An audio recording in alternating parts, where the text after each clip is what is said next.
मध्य प्रदेश नगर निगम नगरपालिका कर्मचारी संघ के प्रदेश अध्यक्ष सुरेंद्र सिंह सोलंकी का बुधवार को नगर आगमन हुआ। इस मौके पर नगर निगम में कर्मचारियों ने उनका स्वागत किया। पत्रकारों से चर्चा करते हुए उन्होंने बताया कि वे नगरपालिका कर्मचारियों को लेकर कोर्ट में चल रहे मुकदमे के सिलसिले में यहाँ आए हैं। उन्होंने आरोप लगाया कि भाजपा सरकार के कार्यकाल में सिर्फ शासकीय कर्मचारियों को लाभ मिला है, लेकिन नगर निगम नगरपालिका के कर्मचारियों को कोई लाभ नहीं मिला।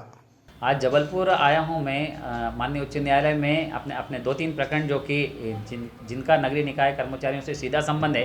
पहला है कंपनसेशन को लेकर। कंपनसेशन को लेकर स्थिति ये है कि मध्य प्रदेश में जो कंपनसेशन नगरीय निकायों को मिल रहा है वो इतना कम मिल रहा है कि उससे नगरीय निकाय के कर्मचारियों को 2-2, 3-3 महीने, 5-5 महीने से सैलरी का भुगतान नहीं समय पर हो रहा है। एक दैनिक वेतनभोगी का मुद्दा है जो 1 सितंबर 16 तक के लोगों का विनियमितीकरण करना था, लेकिन शासन द्वारा एन कैन प्रकरण बार बार लटका जा रहा है। ये प्रकरण 2018 से लटकाया जा रहा है। संगठन द्वारा बार बार समय पे समझौता हो रहा है, शासन से, मंत्री से समझौता हो रहा है, सबसे समझौता हो रहा है, लेकिन इसके बाद भी कोई निर्णय नहीं हो रहा है।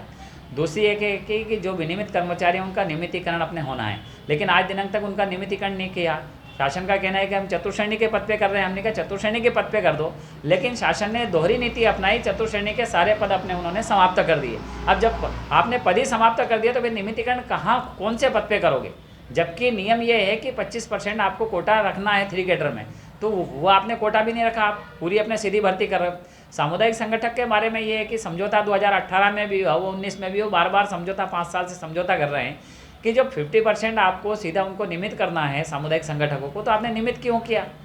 नियमित आज दिनांक तक नहीं किया और आप सीधी भर्ती कर रहे हैं। जब अगर सीधी भर्ती कर देंगे तो जो 30-30, 35-35 साल से जो काम कर रहे हैं उनका भविष्य तो आपने ख़राब कर दिया। आप एक ठेकेदारी प्रथा स्टार्ट कर रहे हैं, आउटसोर्सिंग लेके आ रहे हैं, संविदा लेके आ रहे हैं। तो आखिर पहले वाले जो संविदा 30-30 साल से काम कर रहे थे, आपने उनका तो भला किया नहीं और नए संविदा पे आप भर्ती कर रहे हो। तो लोगों के भविष्य से खिलवाड़ मत करो, नगरीय निकाय के कर्मचारियों से खिलवाड़ मत करो, अन्यथा खिलवाड़ करोगे आप तो नगरीय निकाय का 1.5 लाख कर्मचारी जिस दिन 24 घंटे के लिए शटडाउन चला जाएगा, उस दिन मैसेज बड़ा गलत जाएगा, क्योंकि कर्मचारी को ना तो वेतन मिल रहा है, ना तनख्वाह मिल रही है, ना पेंशन प्रकरण हो रहा है। पहले कोई भी ऐसा काम नगरीय निकाय के कर्मचारियों के लिए नहीं हो पा रहा है। जितने भी शासन द्वारा विगत अपने 46 महीने की बात करें, विगत अपने भारतीय जनता पार्टी की सरकार के बारे में बात करें, तो जितने भी निर्णय हुए सारे शासकीय कर्मचारियों के हित में हुए। नगरीय निकाय कर्मचारियों के हित में कोई भी ऐसा निर्णय नहीं हुआ जिससे कि 1.5 लाख कर्मचारी शासन के हित में काम करें। इंजीनियरों के साथ जो नगर निगम जबलपुर के जो हमारे पदाधिकारी हैं, प्रदेश के जो पदाधिकारी हैं, उनके साथ हाथापाई जो की गई, वो मेरी संज्ञान में आने के बाद मैंने कहा है कि जो वो काम गलत है उसका संगठन का काम है विरोध करना, और अगर विरोध नहीं करेंगे तो फिर संगठन का काम मतलब क्या है?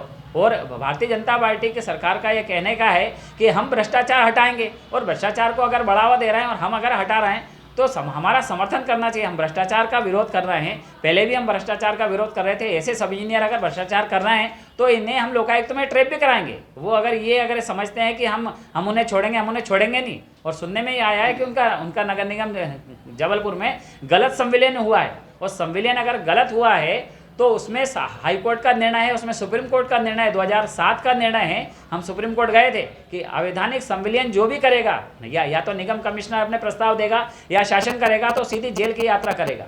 अगर ऐसा संविलियन किया है तो शासन इसको संज्ञान दे, उनका संविलियन तत्काल निरस्त करे। अवैधानिक नियुक्ति है तो उनकी नियुक्ति तत्काल समाप्त करे। ऐसों को आश्रय देना, इससे भारतीय जनता पार्टी सरकार की छवि खराब होगी, मैसेज गलत जाएगा आम पब्लिक में। FIR करवाई है तो उसका संज्ञान लेकर अपने के जी कल पुलिस अधीक्षक महोदय को ज्ञापन दिया गया है, और संज्ञान में लेके ही उस पर कार्रवाई की जाएगी, वरना संगठन तो कार्रवाई पूरे मध्य प्रदेश में करने को तैयार बैठा हुआ है। बिल्कुल।